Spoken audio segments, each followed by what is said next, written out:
is a plant, cotton plant.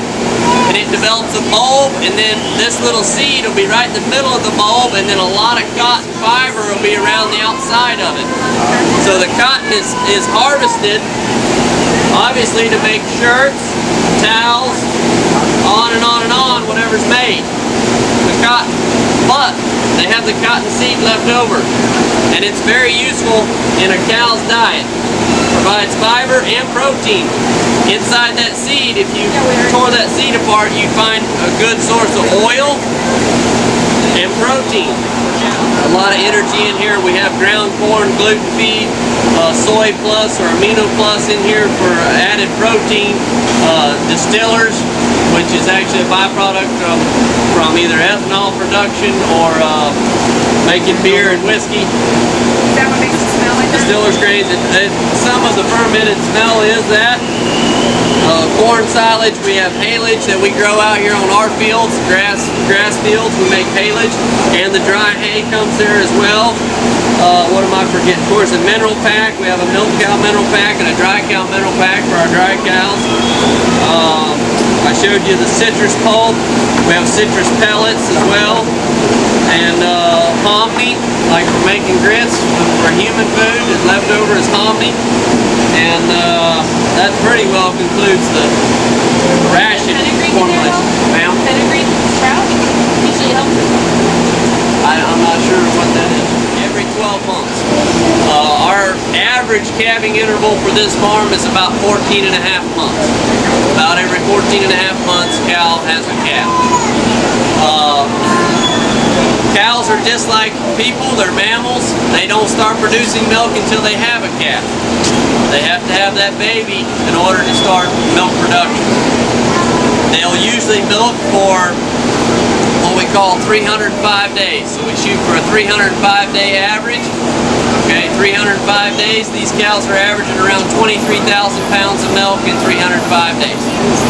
At that time, they should be about 7 months pregnant, and we dry them off or take them out of production, and that's where they go out on their green pastures and they rest for 2 months. They have their baby over there, and then they come back into production.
We put them in our hospital pen, just like a hospital we would go to and get antibiotics when we're sick. when cows are sick, we treat them with antibiotics to get them well. And while they're on antibiotics, that milk will never go into the human food supply. But we do use that milk to feed our babies. So we'll bring that milk in a bucket or in a wagon like that one down here. We pump it into our pasteurizer vats. We heat it up to 145 degrees for about an hour, and then we start cooling it down. And that just kills any microorganisms or pathogens in the milk that may be harmful. 2 months, about 56 days. They'll stay in the crates. They'll get weaned off of milk, and the sooner we can get them off of milk, the better. When the calf is born, it only has one compartment of the stomach that's functioning, and that's the abomasum, because the calf is used to only drinking milk. It's the same way for beef cattle. When you see them out on pastures, you'll see ranches and you'll see a calf nursing a cow. Well, it's getting milk, but within 2 months it ought to be eating grass. It ought to have that rumen developing where it's eating grass as well. So we try to get them on grain feed in the barn here as quick as we can. We actually expose them to just a handful of grain at day 1. So they can pick it up in their mouth and just get the texture of it, feel it. And they usually don't eat it, they usually just spit it out.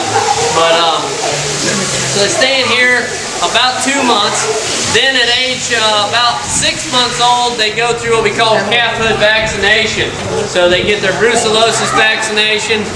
We brand our cattle with a brand on their hip. It's registered to Larson Dairy Inc. And they'll get a round of vaccine at that time. At a year old, they get what we call pre-breeding vaccine, and we start trying to breed the heifers at around 15 months of age. Around 15 months of age. If we can get them pregnant at 15 months, they calve at 24 months, which is 2 years old, and then they go into production.